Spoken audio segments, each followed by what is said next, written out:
Hello everyone, this is your host Suraj Sawant and you're watching Motor World India। पीछे का मेरे flag देख के आप समझ ही गए होंगे कि हम आज ESD की बात करने वाले हैं। ESD वो लेजेंडरी ब्रांड है जो इंडिया में 1980s तक काफ़ी सक्सेसफुल रहा, but then the Japanese brands came in and they had to shut it down. But 2019 में क्लासिक लेजेंड्स कंपनी ने इस ब्रांड को वापस एक आहुति दी जिंदगी की, इसको एक रीबर्थ दिया गया एंड फाइनली ESD की आज हमारे सामने 3 डिफरेंट मॉडल्स पेश है। The all new ESDs। To the left most hand you see the ESD adventure. Centre में जो ऑरेंज बाइक आप देखेंगे वो है ESD स्क्रैम्बलर और to the most right is the ESD roadster. अगर मैं बताऊं तो ये जो है सबसे बेस मॉडल होगा। बेसिकली इसकी प्राइसिंग कुछ 2 लाख से स्टार्ट होती है। जो स्क्रैम्बलर है उसकी प्राइसिंग 2,07,000 से शुरू होती है एंड बेसिकली ये बीच में से बैठता है सेगमेंट के। एंड ये जो ESD एडवेंचर है ये इनका टॉप रेंज मॉडल है एंड इसकी प्राइसिंग शुरुआत होती है 2.11 lakhs एक्स शोरूम से। मैं आपको हर एक बाइक के बारे में एक एक करके बताऊंगा एंड डिटेल में इसका रिव्यू दूंगा। सबसे पहले शुरुआत करूंगा ESD एडवेंचर के साथ।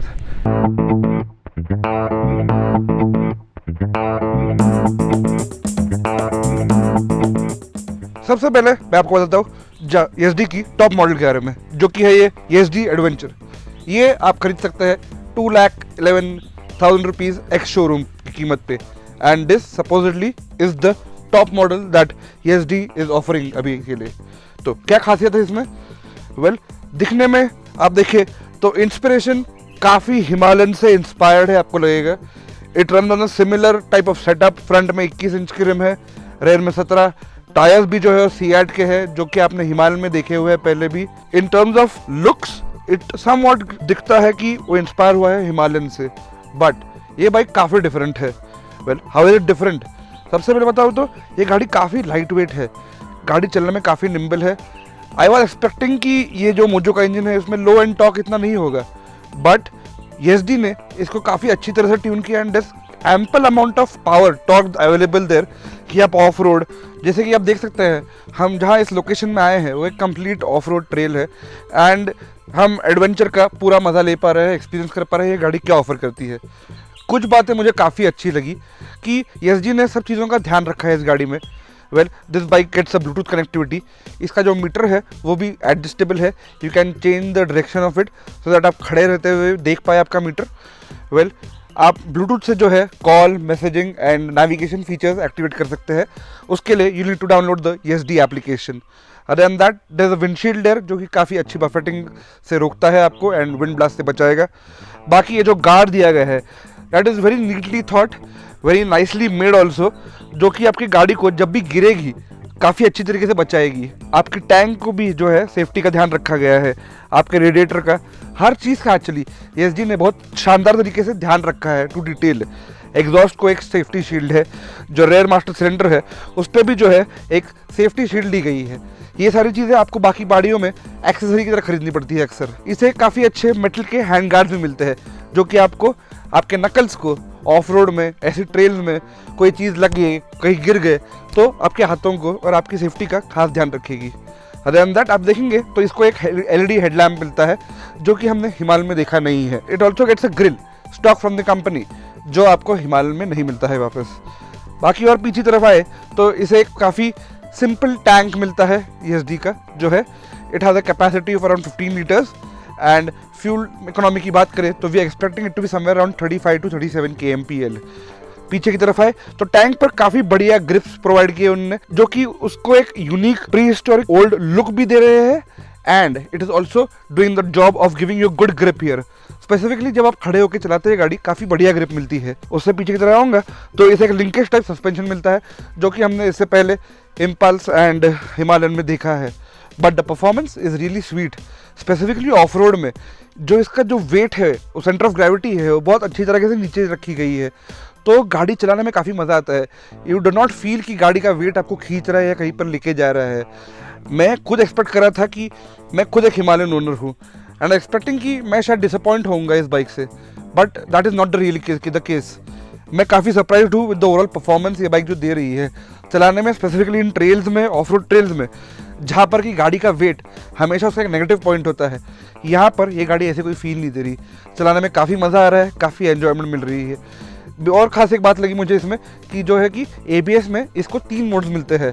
देयर इज ABS मोड जहाँ पर दोनों चलते हैं, of course there is rain mode जहाँ पर ब्रेकिंग बाइट थोड़ी कम हो जाती है and it's more considerate, and then there is off road mode जहाँ पर आपको रेयर आपका wheel we can lock it, rear ABS off हो जाता है। तो ESD ने जो है काफ़ी डिटेल में सोचा है इस गाड़ी को बनाने से पहले, ऐसा नहीं है कि कुछ बना दिया ऐसे ही। जो विंडशील्ड भी है वो काफ़ी थॉटफुल लगती है, ये जो रेयर व्यू मिरर्स भी है वो मुझे काफ़ी अच्छे लगे, वो काफ़ी बढ़िया व्यू देते हैं आपके पीछे से क्या चल रहा है एंड क्या कौन आ रहा है। अदर दैट फीचर्स की बात करूँ तो इससे एक USB चार्जिंग पोर्ट भी मिलता है। It allows you USB port and USB-C port, जो कि आजकल के लेटेस्ट टेक्नोलॉजी वाले फ़ोन्स है उनके साथ मैचिंग है and it is at par at that standard. Indicators बात करें तो LED टाइप है एंड काफ़ी क्यूट से लग रहे हैं, आप देखेंगे तो ओवरऑल डिज़ाइन के साथ बैठ जाते हैं। Some might like it, some might not like it, well as this it जो स्टाइलिंग है एंड जो लुक्स है वो सब्जेक्टिव है, किसी को अच्छी लग सकती है किसी को नहीं। और एक खास बात जो मुझे बहुत काफ़ी अच्छी लगी इस ESD एडवेंचर की वो थी ये ग्रैब रेल पीछे की एंड ये सैडल स्टेज। वेल गाड़ियों में अक्सर आज आप गाड़ी खरीदते हैं आपको हर चीज़ एक्सेसरी की तरह अलग से खरीदनी पड़ती है, ESD ने वो सब सोचा है and they have accommodated everything in the package. That is one very really good thing about the ESD company. Another special point is the rear brake. अगर आप रेयर ब्रेक देखेंगे तो उस पर एक आपको कवर दिखेगा, that is also a thoughtful decision that ESD have taken here. Well वो जो कवर है वो मिट्टी और डर्ट को आपकी ब्रेक में जाने से बचाएगा। Specifically slushy end of road condition में अक्सर ब्रेक्स जैम हो जाते हैं, मिट्टी चली जाती है, ये सब उन्होंने सोचा है एंड नॉट जस्ट सोचा है, they have given you solutions for that. What else do you want from a company then that. Well मैंने आपको बताई सारी ऑफ रोड की खासियत, अब बताता हूँ कि एडवेंचर जो है रास्ते पे कैसे चलती है। Well as I said low and torque काफ़ी शानदार है, गाड़ी में पावर कूट कूट के भरी है। गाड़ी easily on this gravelled road we were doing 70-75 kmph। Suspension मुझे बहुत खास लगा, प्यारा परफॉर्मेंस है। Ground clearance could have been better but उसका ध्यान रखा गया है, एक बैक प्लेट लगाई है ESD ने यहाँ पर, तो इंजन को कोई हार्म होने का टेंशन नहीं है। स्टिल रेयर सस्पेंशन भी काफ़ी शानदार है, राइडर को काफ़ी कंफर्ट मिलता है, काफ़ी कंट्रोल मिलता है। मैं जब भी इस बाइक के साथ स्लाइड कर रहा था या रेयर ब्रेक लॉक कर रहा था, it was very easy to control the bike, turn the bike, give it that direction, जो कि बाकी बाइक्स जैसे कि हिमालयन कहूँ मैं BS6, तो वो जो उसका एडिशनल वेट है, सारा वेट जो है वो आपको डिफ़िकल्ट करता है कंट्रोल करना, एंड जितना ज़्यादा डिफ़िकल्ट वेट होगा उतना ज़्यादा स्ट्रेस भी आता है अपने पे। सो मैं पिछले आधे 1 घंटे से ट्रेल बैशिंग कर रहा हूँ, ग्रेवल पे चला रहा हूँ, लॉक कर रहा हूँ, स्लाइड कर रहा हूँ, व्हीलीज कर रहा हूँ एंड बहुत मज़े आ रहे हैं। फ्रंट व्हील पॉप करना इज़ वेरी इजी, कोई भी बम्प पे जाइए and just take that jump and you will feel that front wheel coming in. Control काफ़ी शानदार है। Only thing that I felt could have been better, well that is the exhaust. आप देखेंगे तो एग्जॉस्ट काफ़ी Himalayan से similar है, उसको थोड़ा डिज़ाइन चेंज हो सकते थे। एंड ये जो नकल गार्ड्स है, वेल वैसे तो ये स्टैंडर्ड नहीं है, एक्सेसरी की तरह बेचे जाते हैं, but they could have had some better finish. ये ऐसा लग रहा है कि ये आखिरी मोमेंट पे ESD ने उसे बस जोड़ दिया है वहाँ पर, उस पर कोई ब्रांडिंग या कोई कंपनी का नाम नहीं है, तो that looks a bit odd and that could have been better.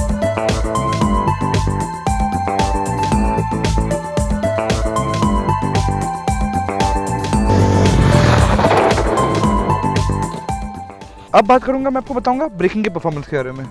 Front पे जो है that's 320 mm disc, on the rear we have 240 mm disc and they provide ample bite no matter what condition, gravel हो, off road हो, trail हो या tarmac हो, काफ़ी अच्छा ब्रेकिंग बाइट मिलता है आपको। ABS भी जो है ज़्यादा इंट्रूसिव नहीं है। हाँ, अगर आप ऑफ रोड में ऑफकोर्स ABS ऑन रख के चलाएंगे तो you'll feel that intrusion, but हमने तो भाई ऑफ रोड मोड पे चलाई एंड काफ़ी फन किए। फ्रंट भी हमने जब यूज़ किया we didn't find any ABS interrupting there, तो बाइट वाज नाइस, कंट्रोल्ड थी गाड़ी काफ़ी, एंड खड़े रह के चलाना जो एक अलग फील होता है। सारे जो बाइक खरीदते हैं, एडवेंचर बाइक खरीदते हैं, उनको वो फन फील चाहिए कि हम खड़े रह के गाड़ी चला पाए। वेल ये बाइक वो आपको अलाउ करती है। ये टैंक ग्रिप्स आपको खड़े रहने में हेल्प करते हैं एंड जो ओवरऑल पोजीशन है एंड जो बैलेंसिंग है वो इतनी ऑन द पॉइंट है कि आप खड़े रह के ये गाड़ी जितनी देर चाहे चला सकते हैं, ऑफ रोड हो, डाउन हिल हो, अप हिल हो, and that is what the best part about this bike is. And इसीलिए मुझे ये गाड़ी काफ़ी खास लगी। आपको कैसी लग रही है ये गाड़ी बताइए हमको। इसके बाद मैं बताऊंगा आपको रोडस्टर और स्क्रैम्बलर के बारे में।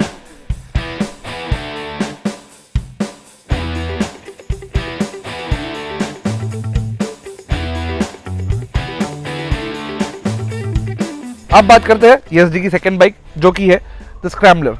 ये मिडिल में बैठती है रोडस्टर और एडवेंचर के। डिफरेंसेस क्या है अब उसकी मैं शुरुआत करता हूँ। वेल, एक स्क्रैम्बलर लुक पे इंस्पायर्ड गाड़ी है। डिज़ाइनिंग पूरी स्क्रैम्बलर की तरह दी गई है। एग्जॉस्ट जो है इसे ड्यूअल एग्जॉस्ट मिलते हैं एंड इसे एक SS फिनिश क्रोम फिनिश आती है जो कि ओवरऑल लुक को काफ़ी एनहांस करती है इस स्क्रैम्बलर लुक को। आगे की तरफ एक 19 इंच का रिम है, रेयर में 17 इंच रिम है। टायर्स जो है MRF Zappa कर्व। हमने ये टायर्स होंडा CB350 पे देखे हैं, तो performance wise they really good on the tarmac. Of the road इतने खास, इतने शानदार नहीं है। इसमें भी ABS को तीनों मोड्स मिलते हैं। Rain mode ABS of, that is the off road mode. Rear wheel पे ABS ऑफ हो जाएगा एंड द ABS ऑन, जिसमें दोनों चलेंगे। बाकी इसे भी एक USB चार्जर मिलेगा, USB-C type and USB type के साथ, जिससे कि आप आपके iPhone, mobile, any other equipment you can charge it on the go. जो मीटर की प्लेसमेंट जो है वो ऑफसेट है एंड ओवरऑल जो है काफ़ी ध्यान दिया गया है इस बाइक को प्रॉपर एक स्क्रैम्बलर लुक देने के लिए। आपने बाकी स्क्रैम्बलर्स कभी देखे होंगे तो उनका मीटर्स जो है वो ऑफसेट होते हैं, मडगार्ड रेज्ड होता है, उसी तरह इसे भी एक रेज्ड मडगार्ड दिया गया है। हेडलैम्प को भी it is the same headlamp carried forward from the ADV adventure and it's the same LED unit. Grill भी काफ़ी सिमिलर है वही से and goes on with the overall look, rough and tough look जो है scrambler का उसके आज जाता है। बाकी बात करें तो ये गाड़ी भी रफ एंड टफ है। इंजन को सिमिलर एडवेंचर की तरह एक बैक प्लेट दी जाती है। Engine is similar to that of the adventure, it is just that little bit more detuned, somewhere around 28 PS of power and 29 Nm of torque. Overall जो है engine, ये जो ESD बाइक्स है, adventure बोलूँ या स्क्रैम्बलर बोलूँ, ESD ने सारी पावर जो है वो लो एंड एंड टॉप एंड में डाल रखी है। तो उससे हो रहा क्या है issue, whenever you're in the mid segment, जब आपका RPM 4 से 6 के बीच में होता है, you don't feel that grunt, वो grunt मिसिंग हो जाता है सडनली। तो या तो आपको गाड़ी को पूरी तरह से खींचना पड़ता है रेड लाइन की तरफ, एक 8-9 हज़ार RPM की तरफ, या तो एक 4000 के नीचे। इन दो ही जगहों पर आपको वो ग्रंट फील होता है। इन टर्म्स ऑफ परफॉर्मेंस गाड़ी भाग पाती है अच्छी खासी तरीके से, ऐसा नहीं कि गाड़ी भागती नहीं है, but you have to push it that much. Like on 5th gear we were easily able to do 125 kmph, 6th gear बाकी था, so I am sure that the bike will do around 130-135 kmph, but in the city specifically जहाँ पर maximum time हम भाई गाड़ी चलाएंगे, आपको काफ़ी गियर शिफ्ट करते रहने पड़ेंगे, क्योंकि as I said there is no torque in the mid segment. काफ़ी समझदारी से ये किया गया है, but they could have tuned the engine much a bit better. Power की जो डिस्ट्रीब्यूशन है वो थोड़ा और बेटर हो सकता था, and this could have been a better city bike also.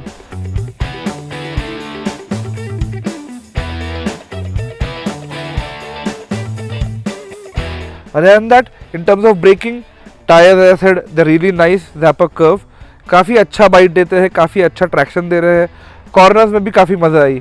The bike was stable and composed, handling भी काफ़ी बढ़िया है, काफ़ी निम्बल एंड काफ़ी लाइट है, तो the agility is really nice, you can flick it here and there एंड काफ़ी मज़ा आता है। हैंडल बार भी जो है उसका एक क्रॉस बार दिया गया है, तो एक स्क्रैम्बलर लुक एंड बेसिकली उसके फीचर्स भी आते हैं यहाँ पर। ये जो हैंड गार्ड्स भी है वो एज एक्सेसरी है and you can fit them at additional cost from your dealership. Other than that और क्या खासियत है, वेल ये जो फ्यूल टैंक भी है वो काफ़ी डिफरेंट है, somewhere close to the ADV but a different shape. Yes, जिन्हें सेम चीज़ कॉपी पेस्ट नहीं की है हर जगह, so that is one good thing. एक काफ़ी अच्छा ग्रिप पैड है यहाँ पर which allows you to hold the tank when you are riding, basically confidence ज़्यादा बेटर तरीके से इंस्पायर करता है।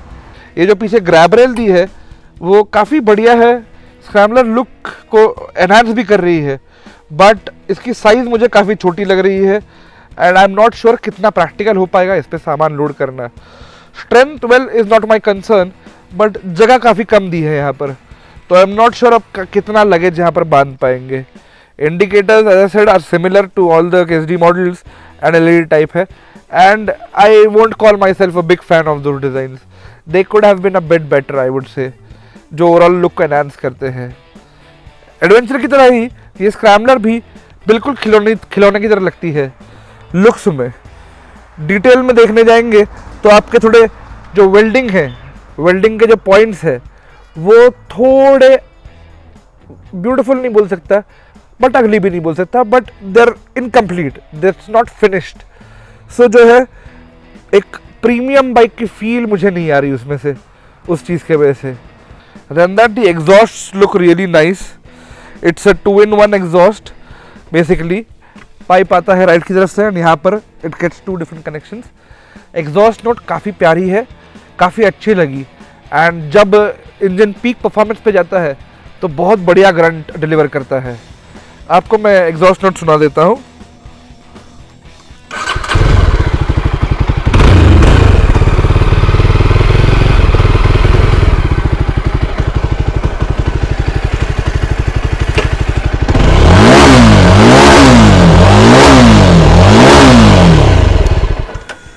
So, as you can see, other than that, मैं बात फीचर्स की बात करूँ तो काफ़ी सिमिलर है एडवेंचर से. Just that the navigational part and the Bluetooth connectivity part is not available here, and so the other meter goes off. Here's only a single meter, tachometer, digital meter, which gives the information like gear indicator, trip meters A and B, odometer, fuel levels, digital clock, and your ABS mode, what mode you are currently running in. You can change your mode when you stop there. When you stop, you cannot do it on the go. So इसमें भी 3 different modes आते हैं, rain, off road and normal ABS on.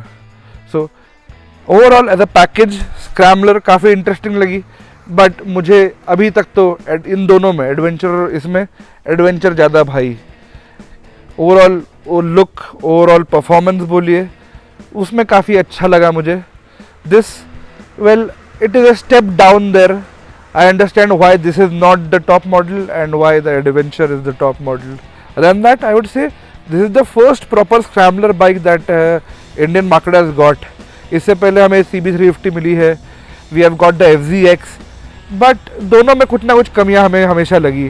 FZX was always underpowered, so कभी चलाने के लिए इतनी adventurous, इतनी फन नहीं थी. The CB350X, well it was a confusion, retro bike है या स्क्रैम्बलर है. But this one, well it's a proper scrambler. Footrest भी जो है एडवेंचर टाइप के है. You can remove those rubbers and basically आपके जो स्पाइक्स है वो बाहर आ जाएंगे, तो ऑफ रोडिंग करने में मज़ा आएगा. बट ऑफ रोड में जाने से पहले I would recommend that you change those tyres to a proper block pattern ones. These tyres do perform but they are not the best. And traction की in the off road, specifically off road and gravel में, you would feel the traction losing out. So that is few things. इसके जो mirrors है वो adventure से नहीं आए गए, but they resemble the bullet mirrors, round shape में है. बट एक चीज़ अच्छी है कि ये उतने वाइब्रेट नहीं होते. Even at good 100-110 kmph the mirrors were not vibrating and we could see things behind us. Though the view is not really wide and that could have been better actually if they would have used the adventure mirrors, क्योंकि view जो provide करता है वो काफ़ी कम है पीछे की तरफ का. What could have been better if you ask, well पीछे का जो सस्पेंशन है इसमें ट्विन शॉक ऑब्जर्वर है. एंड जो एक्सपीरियंस है वो इतना खास नहीं लगा मुझे, शायद क्योंकि मैंने एडवेंचर चलाई है, तो of course that is a different league ahead. And इसका जो है, ये स्क्रैम्बलर का जो है, you need better ground clearance. आप जब भी ऑफ रोड में जाते हैं, ट्रेल्स में जाते हैं, I found that rocks hit कर रहे हैं यहाँ वहाँ, एग्जॉस्ट पे यहाँ वहाँ हिट हो रही है. एंड कॉर्नरिंग में, यहाँ एम्बी वैली में कॉर्नरिंग करते वक्त भी you can see side stand जो है पूरा घिस चुका है. This happen during corners in the Aamby Valley. हम ना ज़्यादा पुश कर रहे थे, ना ज़्यादा फास्ट थे. Even at speed of 80-90 the bike couldn't go much deeper on the left hand side, and that is what was a limiting factor. काफ़ी डरावनी सिचुएशन हो जाती है, स्पेसिफिकली आप जब कॉर्नर कर रहे हैं एंड आपकी बाइक का पार्ट कोई हिट कर जाए and suddenly your direction changes. So that is something that the Scrambler could have had better ground clearance and better rear suspensions. अब हम मूव करते हैं जो लास्ट गाड़ी है, द ESD रोडस्टर की तरफ. बिफोर हम ESD रोडस्टर की तरफ मुड़े, मैं आपको एक चीज़ बताना चाहूँगा जो कि आपको भी सोचनी है. मुझे ESD roadster looks like a evolved Java 42. What do you think? Well, ऐसा मुझे क्यों लगता है हम अगले पार्ट में देखते हैं. Let's move towards the ESD roadster now.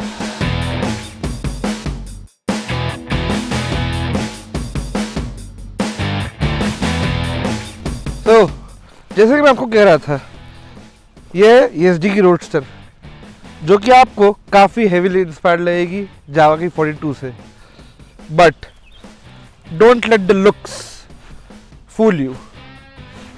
ये दिखती तो काफ़ी जावा की तरह है, बट चलती और फिरती ज़रा भी उसकी तरह नहीं है. This is a complete make over from what the Java 42 offered, and Roadster is a complete maniac. It's a raw power maniac. इसमें this power throughout the rev band. गाड़ी चलाने में बहुत मज़ा आता है. स्क्रैम्बलर जो थी वो कॉर्नर्स में लेफ्ट में घिस रही थी. It wasn't very stable in the corners.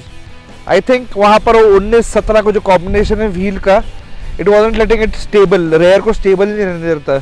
But यहाँ पर जो 18-18 का कॉम्बिनेशन दिया है, काफ़ी शानदार कॉम्बिनेशन है. गाड़ी बहुत बढ़िया स्टेबिलिटी से चलती है, कॉर्नर भी बहुत शानदार तरीके से करती है. There are no nooks, there are no corners coming out जो घिसते हैं या आपको रोकेंगे कॉर्नर्स करने से. मिरर्स भी काफ़ी बढ़िया है, व्यू काफ़ी अच्छा मिल रहा है उनमें से पीछे का, and they are sturdy, very sturdy. तो चलाते वक्त काफ़ी कॉन्फिडेंस आता है हैंडल बार पे. हैंडल बार पोजिशन भी जो है एंड ओवरऑल सस्पेंशन का जो वर्किंग है वो काफ़ी स्टिफ है, एंड स्टिफ होने की वजह से आपको हाई स्पीड में बहुत बढ़िया स्टेबिलिटी मिलती है.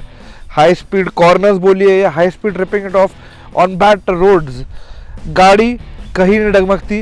It gives you full confidence to ride. बात करते हैं इनके टायर्स एंड मैगव्हील्स की. दिस बाइक, ये जो ESD रोडस्टर है, वो मुझे काफ़ी मैच्योर्ड एंड काफ़ी इवॉल्व लगी दैन इट्स एल्डर सिबलिंग जो कि स्क्रैम्बलर है. स्क्रैम्बलर रन ना 19-17 व्हील कॉम्बिनेशन, वाइल ये जो रोडस्टर है 18 एंड 17 के कॉम्बिनेशन पे चलती है. फ्रंट पे भी है वो 18 इंच का rim, 190 18 section tyre, and rear पे जो है 130 80 17 सेक्शन टायर है. ओवरऑल ये जो क्या कर रहा है, गाड़ी को बेटर बैलेंस दे रहा है. The suspension tuning also is on the point. गाड़ी अपनी जगह छोड़ती नहीं कहीं पर भी, कॉर्नर्स में हो, ऑफ रोड में हो, गाड़ी अपनी line and level perfectly carry करती है. It runs very composed, and when you push it hard, well, it doesn't leave its line then too. गाड़ी बहुत बढ़िया तरीके से कॉर्नर एंड हैंडल करती है. It's really agile. I was surprised. मैं तो एक्सपेक्ट कर रहा था कि शायद ये स्क्रैम्बलर से और नीचे डिट्यून वर्जन होगा, but it is just in terms of features. तो इसका क्या मतलब था? Well, in terms of features, ये जो रोडस्टर है इसे ABS ऑफ या ABS सुपर मोटो मोड करने का कोई ऑप्शन नहीं है, या कोई रेन मोड नहीं है. Basically it has a standard ABS, twin channel ABS, तो ये आप बंद नहीं कर सकते. That is where one thing goes down. Also इसे वो चार्जर नहीं मिलते, USB-C और USB वाले चार्जर्स जो बेसिकली हमें स्क्रैम्बलर एंड रोडस्टर पे दिखे. बाकी क्या है? बाकी it has the same instrument console, just that ABS is missing there. Headlight is very similar to both the Adventure and the Scrambler. Other than that, if you go back, the fuel tank is very similar to the Java 42 that we saw back then. The overall body structure, frankly speaking, even the side panels, here where we see the Roadster written, we had the Java 42 on the Java 42 written. So it's somewhat amalgamation of the Java brand and the ESD brand. Basically, it's a crossover of the Java with the ESD, the mating of two different brands together, just like it was before, back in the 1980s. What else? Well, the bike has a backrest here, a tail lamp. If you look it from the side, you can see somewhat of a meteor in it. The styling, the positioning and the target market is the people who are looking at Meteor as a viable option. As if I compare the ride experience with Meteor from here with the ESD Roadster, well, this is miles ahead. This bike is so lightweight, it is so agile that it does not stress you anywhere. Specifically on these ghat roads of the Ambi Valley, the bike just so nimble. It can sway around, you can play around, and you don't need to worry about that weight pushing you there or here. It just goes, carries its line, and that too very beautifully. The handling, to be specific, it's on point. Other than that, engine performance here is really nice. There's power throughout the rev band, so you can just put your gear down and rev it across. The only problem what I felt with all the three bikes, the ESD, Roadster, Adventure and the Scrambler, is that these engines are YB. Not during normal times, but as soon as you start pushing it above 7000 rpm, well, 6000, 7000 rpm, you start feeling those vibes in your foot pegs and the handlebars. And the Roadster, well, you feel them really badly when you just cross 6000 kilometers, 6000 rpm. You can feel those vibes creeping in from your foot pegs, your body parts, your mirrors, and that somewhat diluted my experience. But that is when the engine only can deliver power. So it's more of a choice. If you wish to extract power and performance from these machines, you'll have to push them hard, which will in turn get you a YB ride. So what do you recommend? A YB ride or a comfortable and vibe free ride? Well, that's a choice to be made for yourself. For me, I love ripping my bikes. I love pushing them to their limits and enjoying them, cornering them, swinging them around, testing them on what all they can deliver.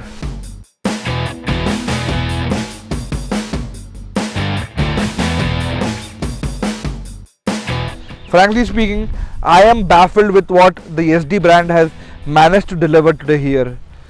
Overall, ESD has surprised me with what they can do. ESD ने clearly कहा नहीं है कि they are competing with Enfield, Royal Enfield here, but if I can clearly see it, the Roadster is a competition to Meteor, the Scrambler to the Classic, and the Adventure to the Himalayan. It's like ESD is taking the war right to the doorsteps of the RE. What do you think, guys? क्या लगता है आपको? क्या RE दे पाएगी competition? RE is a big brand today with a legacy of around 50 years, but they say right now Java is better prepared. I've heard that they are delivering their bikes within 3 days to their customers, so that's a big feat. Here we have Enfield, we have customers waiting for around 4 to 6 months to get their bikes, and ESD, a new company with brand new 3 different bikes, and with the kind of availability they have right now, they've just surprised everyone out there. You might be thinking that ESD is using the same engine on 3 different engine platforms, 3 different bikes, and they're able to make 3 different power figures, and each independent bike has an independent personality to it. It behaves and delivers performance in distinct manner, and that is only possible because what ESD have done here is that even though it is the same 334cc engine, each bike here runs on a different piston and connecting rod. Also, the camshaft and valve train has been changed and filled with to give it that kind of nature as the bike would want. So it's not the same engine, it's the same cubic capacity block piston with altered parts, connecting rods, pistons with high compression settings, new different valves, which actually allow these 3 different bikes to deliver those 3 distinct performances. In terms of exhaust notes too, all the 3 are distinct. They have their own exhaust note and they have their own character. In terms of performance, as we have already discussed, I allowed the Adventure to be the most suitable bike for me, while the Roadster is one of the most simple yet classy bike I have ridden till date. The Scrambler, well, the Scrambler we rode had some technical issues, I believe, because the rear wheel kept sliding, but when we rode a different Scrambler here, it actually did perform well. I guess it was due to the air pressure that people fiddled with. Other than that, what I would simply say that ESD here has actually done magic and they have exceeded all my expectations. I was expecting, just like other journalists, that it would be the same engine running in all these three bikes with a different state of tune, and that is where they surprised us. They have actually worked in detail to make this bike here, to make the roadster, to make the scrambler, and to make the adventure. And this is what actually matters, attention to detail, and ESD has actually paid attention to it. I really love what they've done to it. What is your experience, guys? What do you feel? What do you feel about these three distinct bikes that ESD has delivered here? Have you ridden them? If not, please visit the nearest ESD showroom near you and actually experience this bike. And please let me know if you actually feel what I feel about these bikes. Do let us know whatever you feel in the comment section, and we'll surely get back to you with our inputs. Thank you very much, guys. This is your host Suraj Sawant, signing off.